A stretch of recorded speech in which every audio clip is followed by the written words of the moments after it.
Muy buenos días, hermanos. Nuevamente estamos aquí este miércoles de mañana 1 de julio para estudiar la palabra de Dios. Vamos en continuación con los estudios de la escuela sabática del movimiento adventista del séptimo día, movimiento de reforma.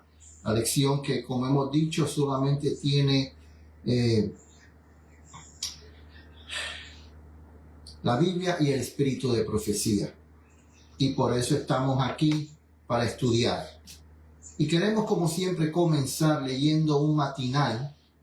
El matinal que lleva por nombre En los lugares celestiales, para el 1 de julio, que lleva como título El voto de fidelidad del cristiano. 1 de julio, del matinal que lleva por nombre En los lugares celestiales, titulado El voto de fidelidad del cristiano. Dice así: Habéis pues de serme santos, porque yo Jehová soy santo, y os he apartado de los pueblos para que seáis míos. Levítico 20:26 dice: El carácter de aquel que acude a Dios por la fe dará testimonio de que el Salvador ha entrado en su vida dirigiéndolo todo, penetrándolo todo. La tal persona siempre estará preguntando: ¿es esta tu voluntad? ¿Es este tu camino, mi Salvador? Constantemente mirará a Jesús, el autor y consumador de su fe. Consulta la voluntad de su divino amigo en cuanto a todas sus acciones, porque sabe que en esta confianza está su fuerza. Ha desarrollado el hábito de levantar su corazón a Dios en cada perplejidad, cada certidumbre. El que acepta a Dios como su soberano debe prestar el juramento de fidelidad a Él. Debe vestir el uniforme cristiano y enarbolar la bandera que muestra a qué ejército pertenece. Debe hacer plena confesión de su fidelidad a Cristo. Es imposible esconderla. La divisa de Cristo debe aparecer en la vida en obras santificadas. Yo, Jehová, vuestro Dios, que os he apartado de los pueblos. Habéis pues de serme santo, porque yo, Jehová, soy santo, y os he apartado de los pueblos para que me seáis míos. Y el mismo Dios de paz, que os santifique por completo, y todo vuestro ser, espíritu, alma y cuerpo, sea guardado irreprensible para la venida de nuestro Señor Jesucristo. Este pueblo creado para mí, mis alabanzas publicará. Levítico 20, 24 y 26, Primera de Tesalonicenses 5, 23, Isaías 43, 21. La completa sujeción mediante Cristo a la voluntad de Dios es nuestra única salvaguardia. Los pensamientos e impulsos egoístas que asuelen el alma produciendo notas discordantes pueden ser separados de la vida solamente cuando el ser entero esté bajo el control de Cristo. Las palabras del Salvador a todos los elementos son: calla, enmudece. Cristo da la bienvenida a todos los que lo aceptan como su Salvador y reina sobre ellos como su Rey. Nuestro celo por el avance del reino de Dios debe distinguirnos como súbditos fieles de la cruz de Cristo.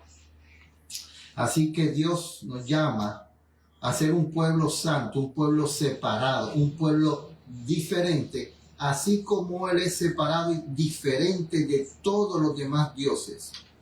Un Dios único, un Dios verdadero, un Dios que está en todo momento, esperando para que nosotros vayamos a Él y lo busquemos de todo corazón. Así que podamos ser ese pueblo que Dios quiere que seamos. Vamos a ir de rodillas para tener una palabra de oración. Padre nuestro que estás en el cielo, estamos ante tu presencia para darte gracias, porque hasta este momento tú nos has cuidado, hasta este momento tú has estado con nosotros en medio de todos los problemas y las dificultades que podamos afrontar.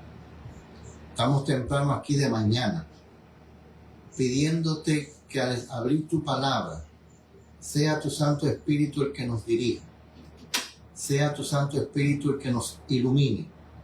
Que limpies nuestra mente, nuestros corazones, que los limpies de nuestros pecados para que podamos, con corazones despiertos, mentes abiertas y despiertas, aceptar tu palabra y tu voluntad y aceptar ese grande amor que tú tienes por nosotros. En el nombre de Jesús. Amén.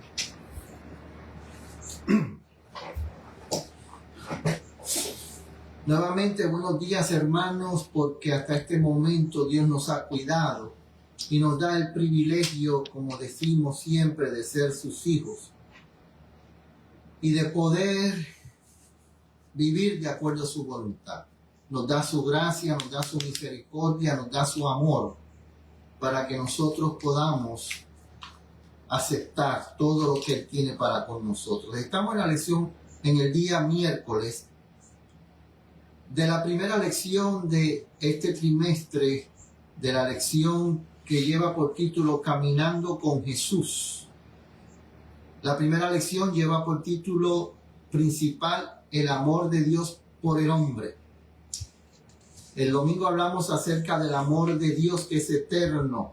Su misericordia, su gracia tienen límite, pero el amor de Dios es eterno.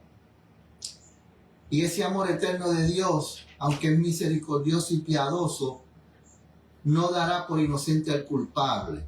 La misión de Jesús, además de que vino a salvar al mundo, vino ¿a qué? A presentar y a liberar físicamente y espiritualmente de la enfermedad del pecado, de las enfermedades, a liberar al culpable, al quebrantado, aquel que Satanás había tenido atado o tiene atado, porque la libertad que Dios ha prometido es para todos,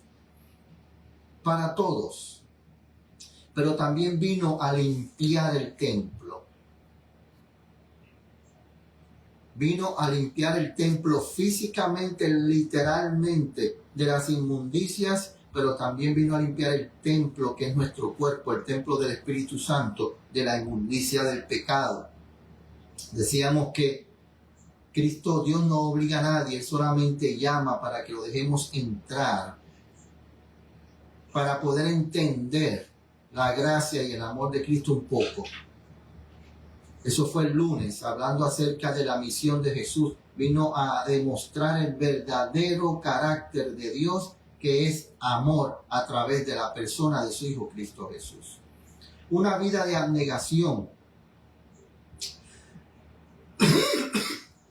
Cristo llevó la carga de nuestros pecados. Él se hizo culpable por nosotros. Él llevó todo. Y Dios nos amó tanto que se dio a sí mismo en la persona de Cristo Jesús. El subtítulo de hoy es Nuestro sustituto y garantía. Cuando Adán y Eva pecaron, bienvenida hermana Hilda Condor, bienvenida. No veo, es el único nombre que veo, pero bienvenidos todos los que estén aquí presentes. Nuestro sustituto y garantía. Cuando Adán y Eva pecaron, ellos debían morir. Dios había dicho que el día que comieran, iban a morir. Y podemos decir, sí, murieron espiritualmente, correcto, pero tenían que morir físicamente porque Dios había dicho, ese mismo día tenían que morir. Pero ¿por qué no murieron? Porque hubo un sustituto, hubo una garantía. Ya se había preparado un sustituto por si el hombre caía en pecado, por si el hombre era vencido por el enemigo. Y por eso Adán y Eva no murieron. Ese sustituto que en la eternidad decidió tomar el lugar, allá en la eternidad, decidió ser hijo, cuando viniera a la tierra, tomar el lugar del hombre, pues ese sustituto, cuando entró el pecado, se presentó el sustituto.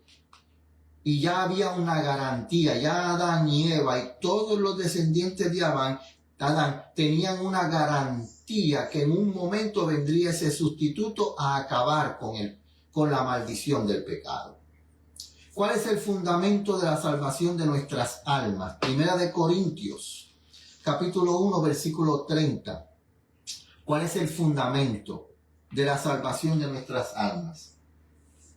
Primera de Corintios 1:30 dice: mas por él, Cristo,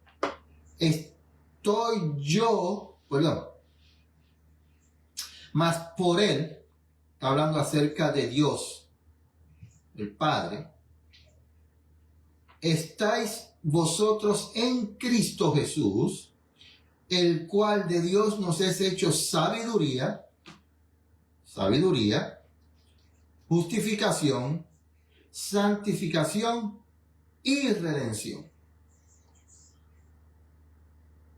O sea que el fundamento de nuestra salvación es que Cristo, Dios, hombre, Dios hecho hombre, en Cristo, que viene de Dios, como íbamos diciendo ayer, el unigénito, único hombre, el único hijo en la tierra que no tuvo que tener nada, un hombre masculino en que la mujer fuera engendrada, porque dijo el ángel que Cristo iba a ser engendrado por el Espíritu Santo. ¿Ok?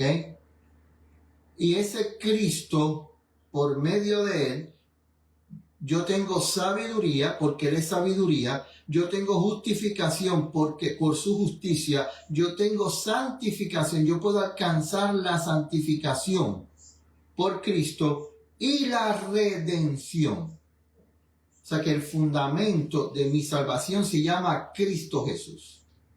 Ese es el fundamento. El fundamento no es pastor, iglesia, organización, profeta. No. El fundamento de mi salvación se llama Cristo Jesús. Hechos, capítulo 16, versículo 31. ¿Cuál es el fundamento de mi salvación? Hechos 16, 31 dice: y ellos dijeron al carcelero de Filipo, después de que Pablo y Silas fueron azotados, maltratados, fueron puestos presos, ellos estaban cantando, dándole gloria a Dios porque habían sido dignos de sufrir por su maestro, por aquel que les dio la redención. Y hubo un temblor y todos pudieron escapar porque todas las cadenas de los presos cayeron. Y cuando vino el carcelero se dio cuenta de lo que había ocurrido, se iba a matar y Pablo le dice: no te toques porque todos estamos aquí. Y ese carcelero le pregunta a Pablo: yo quiero lo que ustedes tienen, yo quiero el gozo, yo quiero la alegría, yo quiero la certeza de que yo puedo tener algo más, puedo tener vida eterna, puedo tener algo. Y ellos le dijeron: ¿sabes qué tienes que hacer? Tienes que creer en un solo. Tu creencia no es en Herodes, tu creencia no es en Roma, tu creencia no es en tu armadura, tu creencia no es en tu fortaleza. Tu creencia debe ser en uno solo, en Cristo Jesús. ¿Qué hizo el carcelero? Llevó a Pablo, a Silas, los bañó, los limpió, curó sus heridas, los alimentó. Ya estaba obrando, ya estaba cambiando. Antes eran unos presos odiosos, ahora él ve que ellos son alguien especial, que ellos tienen un Dios especial y él quiere conocer a ese Dios. Y demuestra su creencia en ese Dios en todo lo que hizo por Pablo y Silas.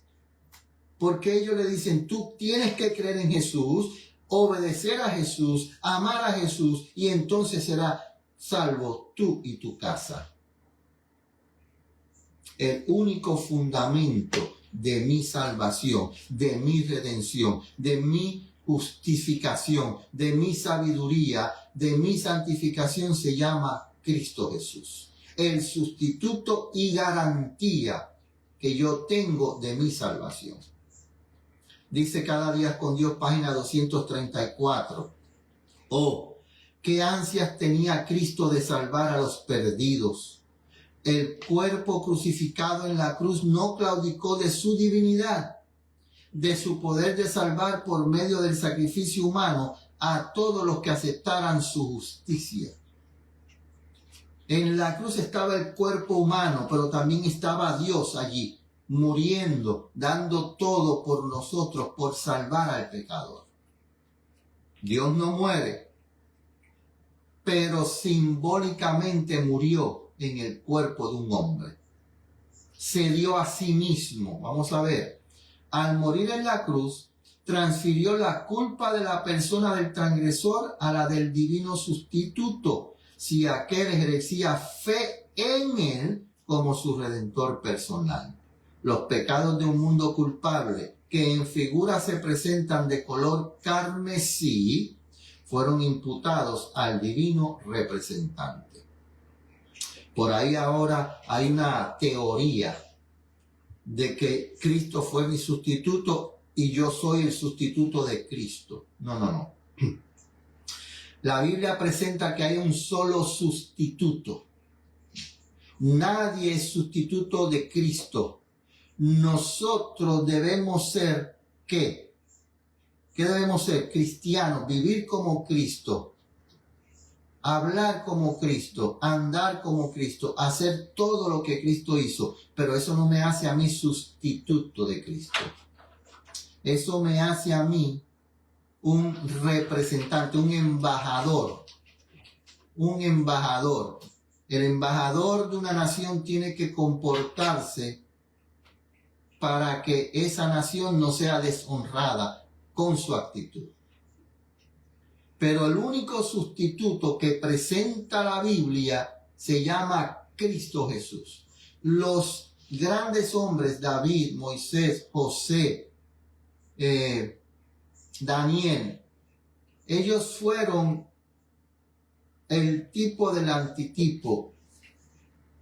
En su vida, ellos reflejaron a Cristo, pero no fueron sustitutos de Cristo. De hecho, el mismo Isaac necesitó un sustituto para no ser sacrificado. Isaac no fue sustituto de Cristo, no. Cristo fue sustituto de Isaac. ¿Qué hizo Cristo por nuestra redención que supera cualquier esfuerzo o sabiduría humana? ¿Qué fue lo que hizo Cristo? Juan, capítulo 10, versículo 17. ¿Qué trató de hacer Satanás? ¿Qué hizo Cristo? Vamos a leer primero Juan 10, 17. Por eso me ama el Padre. O sea, acuérdense que está hablando Cristo hombre. Cuando Cristo estuvo en la tierra, siempre habló como hombre, se presentó como hijo de Dios. ¿Okay? Como hombre, Cristo es hijo de Dios. Como Dios, Cristo no es hijo de Dios literal. Cristo decidió en la eternidad ser hijo de Dios cuando naciera en la tierra. Pero como hombre, Cristo es hijo de Dios, pero como Dios, Él es eterno. Isaías presenta a ese niño que iba a nacer con el nombre de Padre Eterno. Y Cristo dice, como hombre, que Dios lo Padre, el Padre lo ama. ¿Por qué? Porque yo pongo mi vida para volverla a tomar. Satanás sabía que Cristo debería voluntariamente llegar a la cruz. Cristo tenía que voluntariamente dar su vida y por eso Satanás no quería que Cristo voluntariamente ofreciera su sacrificio para la salvación del hombre. Por eso trató de matarlo muchas veces. Por eso trató de instarlo a que no llegara a la cruz. Por eso le ofreció los reinos de este mundo. Por eso a través de Pedro trató de evitar que Cristo llegara a la cruz. Por eso trataron de apedrearlo 2 veces. Por eso trataron de llevarlo y tirarlo por un acantilado, por un monte. Por eso trató de ahogarlo en la tormenta cuando estaba durmiendo en el barco. Porque Satanás sabía que si Cristo se ofrecía voluntariamente y daba su vida voluntariamente, todo había terminado para Satanás. Dice aquí en el libro El Camino a Cristo, página 14. De tal manera os amaba mi Padre, que me ama tanto más porque di mi vida por redimirlos, porque me hice vuestro sustituto y fianza, y porque entregué mi vida y asumí vuestras responsabilidades y transgresiones. Resultó más caro a mi Padre mediante mi sacrificio. Dios, sin dejar de ser justo, es quien justifica al que cree en mí. ¿Quién es el sustituto? Cristo. ¿De quién? De todo aquel que lo acepta. De todo aquel que acepta a Cristo como Salvador personal y cree en Él, confía en Él y obedece por amor. Es únicamente, Cristo se ofreció por todos, por todo ser humano del mundo. Cristo ofreció ser el sustituto de todo ser humano que ha nacido en esta tierra, pero solamente puede ser el sustituto de aquellos que lo aceptan, que creen en Él y obedecen y hacen su voluntad por amor. Si tú me amas, dijo Cristo, tú vas a guardar los mandamientos que yo te doy. Sigue diciendo que el Camino a Cristo, página 14. Nadie sino el Hijo de Dios podía efectuar nuestra redención, porque solo Él, que estaba en el seno del Padre, podía darle a conocer. Aquí la gente dice, viste, el seno del Padre salió del Padre. No. Cuando dice que estaba en el seno del Padre, es que estaba siempre, ha estado siempre han estado juntos. No ha habido un momento en la eternidad donde nunca fueron separados, donde nunca no existieran, dice la mensajera del Señor. Solo Él, que conocía la altura y la profundidad del amor de Dios, podía manifestarlo. Cristo hombre. Cristo hecho hombre, Cristo el hombre, conocía el amor de Dios y podía manifestarlo. Nada que fuese inferior al infinito sacrificio hecho por Cristo en favor del hombre podía expresar el amor del Padre hacia una humanidad perdida. Solamente Cristo. Acuérdense, el fundamento de mi redención y mi salvación se llama Cristo Jesús. Ahora, ¿qué pudo testificar Juan acerca de nuestro abogado ante el trono de Dios? Yo voy a leer dos pasajes. Aquí en la lección se presenta 1 de Juan 1, 1 al 3. ¿Por qué? Porque Juan, en 1 de Juan 1, 1 al 3, él dice por qué él habla y dice que el fundamento es Cristo Jesús. ¿Por qué es que los discípulos decían que el fundamento de nuestra salvación es Cristo Jesús? Y Juan dice aquí, en 1 de Juan 1, 1 al 3, dice la razón por la cual él puede decir que el fundamento es Cristo Jesús, el fundamento de nuestra salvación. Dice, lo que desde el principio, lo que hemos oído, 1 de Juan 1, 1 al 3, dice, lo que él oyó, lo que hemos visto con nuestros ojos, lo que hemos contemplado, y palparon nuestras manos tocando al verbo de vida. ¿Por qué dice Juan que Cristo es el fundamento? Porque lo oyó, porque lo vio y contempló, porque él lo tocó. Y dice el 2, porque la vida fue manifestada y la vimos y testificamos y os anunciamos aquella vida eterna, la cual estaba con el Padre y se nos manifestó. Vida eterna. ¿Quién es vida eterna? Cristo Jesús. Porque Juan lo vio, lo escuchó, lo contempló, lo tocó. Pero dice el 3, lo que hemos visto y oído, eso os anunciamos. Nosotros somos testigos, dice Juan. Fuimos testigos de todo lo que hizo Cristo, para que también vosotros tengáis comunión con nosotros. Nuestra comunión verdaderamente es con el Padre y con su Hijo Jesucristo. Juan testificó porque lo vio. Ahora, ¿por qué Juan también nos dice algo en cuanto a Cristo? Y este pasaje ha traído mucho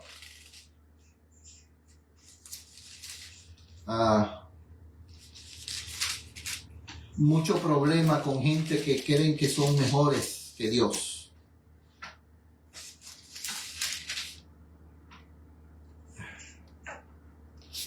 Perdón, que estoy aquí.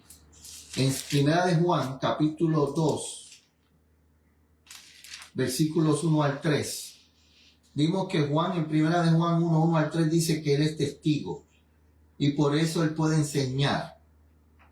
Y por eso él puede hablar y dar testimonio, porque él lo vio todo junto con los demás discípulos. Pero también nos dice algo muy interesante, porque aquí la pregunta dice, ¿qué pudo testificar Juan acerca de nuestro abogado? Y añade la palabra abogado. Yo no sé si en las siguientes lecciones se va a hablar acerca de esto, pero yo lo quiero tocar y después lo ampliaremos si se habla. Primera de Juan 2:1-3. Y esto viene de Dios. Esto es lo que Dios quiere de nosotros. La primera parte del versículo 1 dice lo que Dios quiere de nosotros. Fíjense. Hijitos míos, esta cosa os escribo para que no pequéis. ¿Qué es lo que creo? ¿Por qué Juan nos está dando? ¿Por qué Juan nos está dando testimonio de lo que él vio, de lo que él escuchó, de lo que él contempló, de lo que él tocó, de todo lo que él vivió con ese abogado? Juan nos enseña que dice, porque Dios no quiere que nosotros pequemos. Esa es la voluntad de Dios. La voluntad de Dios es de aquellos que aceptan a Cristo como Salvador personal y están en Él. La voluntad de Dios es que nadie peque, de sus seguidores, de su pueblo, de los que dicen que lo aman. Pero ¿qué dice la segunda parte? La primera parte dice, hijitos, yo no quiero que nadie peque, yo quiero que todos se mantengan sin pecado. Pero entonces, ¿por qué añade la segunda parte? Porque dice, no pequéis. Y si alguno, no está diciendo que todos van a pecar. Él está diciendo, si alguno pecare, si alguno cae en tentación, si alguno viola la ley, si alguno es vencido, si alguno pecare, si una niña, un padre ama a su hija y da todo por su hija y hace todo y la trata bien y la ama, la consuela, o a un hijo, varón, hija o hijo, y ellos hacen algo equivocado, la hija puede quedar embarazada, el hijo puede estar usando droga, el padre no le va a decir, no, yo te enseñé todo a ti, tú sabes lo que es correcto, no, vete para allá. Yo te dije a ti que tenías que mantenerte virgen hasta el matrimonio y mira lo que hiciste. Yo te dije a ti que no usaras droga y mira lo que hiciste. ¿Eso es lo que el padre va a hacer? ¿O el padre va a decir, no, ven? Porque el versículo dice, si alguno pecare, hay un abogado, un sustituto, una garantía, alguien que está ahí con los brazos abiertos, intercediendo ante el Padre. Ese sustituto que cuando un hijo de Dios cae vencido en la tentación, ese sustituto está esperando para que ese hijo de Dios lo contrate como su abogado para defenderlo ante el Padre de las acusaciones de aquel que lo único que quiere es que Dios diga, no, yo no te puedo aceptar. No, yo no puedo aceptar lo que tú hiciste. Tú sabías que eso era pecado. Tú sabías que eso era malo. Y tú lo hiciste de todas formas. Yo no te acepto. No, Dios no trabaja así. Dios dice, y si alguno comete un pecado, hay un abogado que está ante el Padre para defendernos ante el acusador, que se llama Satanás. ¿Y qué dice Juan de ese abogado? Ese abogado, versículo 2, es la propiciación por nuestros pecados. Fíjense que Juan se está diciendo pecador. En ese momento, mientras Juan estaba escribiendo el libro de Primera de Juan, que fue escrito por el apóstol Juan, no encuentro el año, yo tenía el año aquí, se me pasó, pero Juan lo escribió cuando ya estaba terminando su vida. Y él se dice pecador. Juan, cuando escribe el libro de Primera de Juan, él dice, mira, ese Cristo, ese abogado que está ahí, para si alguno pecare, para si alguno es vencido por el enemigo, ese sustituto está ahí. Juan escribió esto en el año 90 al 95. Y dice, por nuestros pecados. Pero no solamente por los nuestros, dice Juan, sino también por los de todo el mundo. Cristo se ofreció por todos. Cristo dijo, yo mi vida la pongo por todos. Yo quiero ser el sustituto de todos. Yo quiero ser la garantía de todos. Pero solamente Cristo puede ser sustituto y garantía de aquellos que van a Él.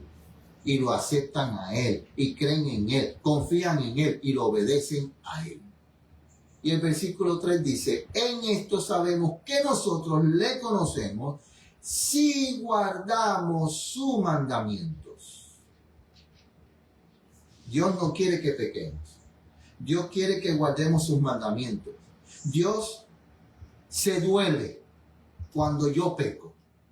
Dios se duele, Dios se pone triste, Dios, su corazón se rompe, llora cuando yo peco. Pero todavía dice, hay un abogado, hay un sustituto, hay una garantía que tú puedes obtener si dejas que yo tome el control de tu vida. Bienvenida, hermana Astrid. Así que Juan testificó por lo que oyó, lo que vio, lo que contempló, lo que tocó. Y nos dice, el Padre, Dios, los tres, Dios Padre, Dios Hijo, Dios Espíritu Santo. Dios no quiere que tú peques. Pero si pecamos, dice Juan, si pecamos, hay un abogado que es propiciación por nuestros pecados. Hay un sustituto, una garantía disponible para todo aquel que reconoce que es pecador, que acepta que cometió pecado y con corazón contrito se va arrepentido, porque el arrepentimiento, tan pronto usted acepta, reconoce que es pecador, usted confiesa que es pecador, usted acepta a Cristo como Salvador personal, entonces viene el arrepentimiento y usted se entrega completamente a Cristo. Y entonces ahora lo único que hay que hacer es pedir fortaleza para poder vencer como Cristo venció. Y la última cita que leeremos creo que voy a leer una más, pero voy a leer esta cita, que está en Fundamentos de la Educación Cristiana, página 148 y 149, dice lo siguiente. Son muy pocos los que tienen una apreciación de la gravedad del pecado y que comprenden la enormidad de la ruina que ha resultado de transgredir la ley de Dios. Al examinar, yo quiero volver a leer eso. Son muy pocos los que tienen la apreciación de la gravedad del pecado y que comprenden la enormidad de la ruina, de la destrucción. Ruina significa destrucción. De la enormidad de la destrucción, ruina, que ha resultado de transgredir la ley de Dios. Al examinar el maravilloso plan de redención para restaurar al pecador a la imagen moral de Dios, vemos que el único medio para la liberación del hombre fue logrado mediante el sacrificio propio y la incomparable condescendencia y amor del Hijo de Dios. Solo Él, Cristo, tuvo la fortaleza para librar las batallas contra el gran adversario de Dios y del hombre, y como sustituto y garante de nosotros ha dado poder a los que se aferran de Él para hacerse vencedores en su nombre, ya a través de sus méritos. El único, Cristo Jesús. El único sustituto, la única garantía, el único garante para yo poder ser redimido y recibir la salvación y la redención de parte de Dios, se llama Cristo Jesús. Yo quiero leer para terminar en el libro Camino a Cristo, en la lectura de esta mañana que tuvimos. No está aquí, pero es un momento, está en otra parte. Me gustarlo porque hay una parte de esa lectura que verdaderamente creo que es importante para todos nosotros.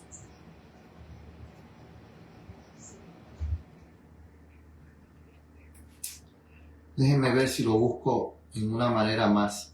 Porque quiero leer esto, disculpen. Lo iba a tener en otro lugar, pero no lo pude hacer. Pero vamos a buscarlo rapidito.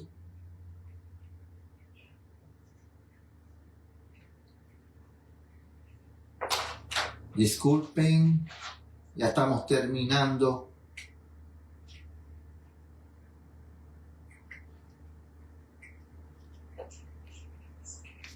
Aquí está, vamos a ver.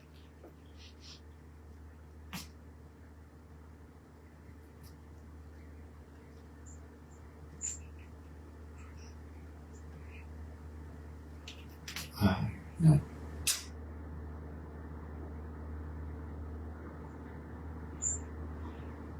Vamos, disculpen por favor.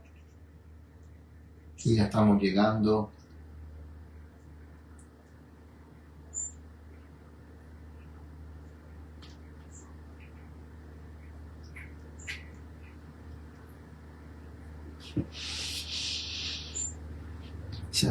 Ay, qué dolor.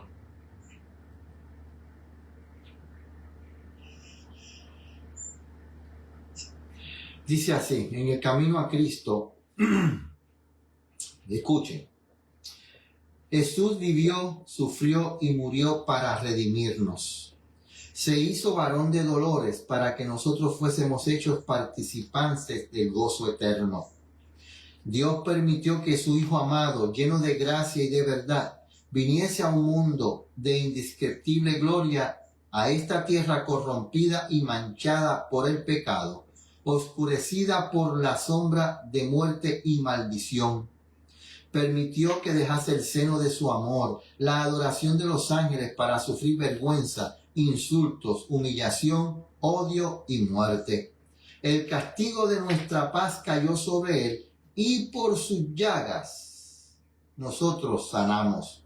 Miradlo en el desierto, en el Getsemaní sobre la cruz. El Hijo Inmaculado de Dios tomó sobre sí la carga del pecado. El que había sido uno con Dios sintió en su alma la terrible separación que el pecado crea entre Dios y el hombre. Por eso pudo decir, esto arrancó de sus labios el angustioso clamor, Dios mío, ¿por qué me has desamparado? ¿Qué separó a Cristo?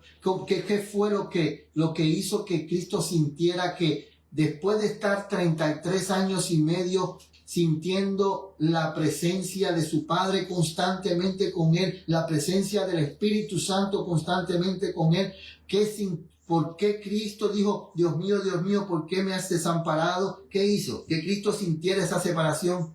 Mi pecado. Mi pecado fue el que hizo que Cristo en la cruz del Calvario dijera, Dios mío, ¿por qué me has desamparado? Mi pecado. Termina diciendo, fue la carga del pecado, el reconocimiento de su terrible enormidad y la separación que causa entre el alma y Dios, lo que quebrantó el corazón del Hijo de Dios. ¿Qué quebrantó el corazón de Cristo en la cruz del Calvario? Mi pecado. ¿Qué causó la muerte del Hijo de Dios en la cruz del Calvario? Mi pecado. Ahora la pregunta es, ¿qué causa el quebranto del corazón de Dios hoy? Mi pecado. Por eso es que Dios nos llama a ser un pueblo santo, un pueblo separado de todo lo que el mundo tiene. Un pueblo que no dependa de lo que hará un hombre. Estamos viendo la maldad de los grandes de esta tierra. Estamos viendo cómo se quiere darle el poder a un solo hombre. Cómo un solo hombre quiere tener el poder absoluto. Y eso lo dice en la profecía, cómo esta nación va a tener el poder absoluto para dominar a todos, para poder darle el poder a esa bestia que va a querer seguir eliminar a aquellos que aman, que guardan los mandamientos de Dios y tienen la fe de Jesús. Por eso cuando yo pongo mi vista en un hombre, cuando yo pongo mi confianza en una nación, cuando yo pongo mi confianza en un pastor, en un cura, en un anciano, en una iglesia, en una institución, en una organización, yo estoy tirando a un lado todo lo que Dios hizo para que yo pudiera obtener la salvación. Por eso en esta mañana el llamado es a que aceptemos únicamente al sustituto, que pongamos toda nuestra fe, nuestra confianza, nuestra creencia, nuestro amor, nuestra voluntad, que la pongamos todo sobre el sustituto. Únicamente a través de Cristo Jesús nosotros podemos ser vencedores y gozosos en medio de todo este dolor. Porque Satanás lo que quiere es el sufrimiento. Y el hombre dirigido por Satanás lo que busca es el sufrimiento de los demás. Y no le importa cómo lograr eso. Y lo van a hacer en medio de este dolor. Se van a aprovechar del hombre, de los pocos, de los pobres en medio de este dolor. Esos grandes hombres que lo que buscan es el poder, se van a aprovechar. Por eso es que Dios nos dice velar y orar. Porque el tiempo que estamos viviendo es un tiempo difícil y únicamente con Cristo Jesús podremos vencer. Vamos a ir de rodillas para orar. Padre nuestro que estás en el cielo, ante tu presencia, de rodillas nuevamente, para darte gracias porque por tu amor y tu misericordia,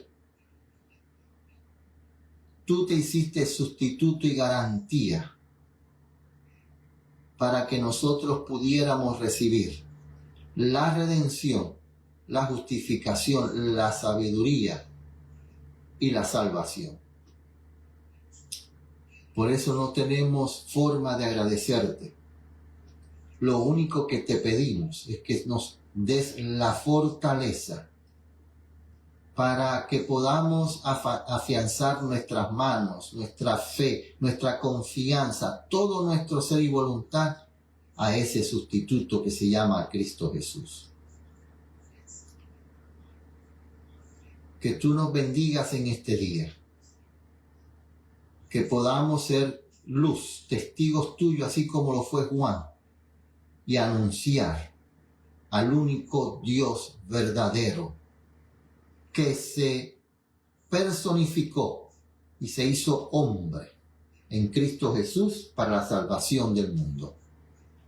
Dice la hermana Irla, la hermana Astrid y aquellos que nos están viendo y lo veo sus nombres, tómalos en este día, que todo lo que ellos hagan sea para la honra y la gloria de tu nombre. Tú conoces su corazón, tú conoces sus deseos, tú conoces todo lo que ellos necesitan. Que ellos tengan la fe y la confianza en que tú harás todo de acuerdo a tu voluntad para nuestro bien. Gracias por tu palabra. Nos levantamos ahora de las rodillas, pero queremos seguir ante tu presencia. En el nombre de Jesús. Amén. Hermanos, que pasen un buen día, que pasen un día agradable, un día de gozo, un día de bendición. Porque si estamos con Cristo, no importa lo que ocurra, todo es para bien. Que el Señor los acompañe y siempre, siempre acuérdate que todavía están los brazos abiertos. Hijo, vuelve al hogar. Que Dios los acompañe.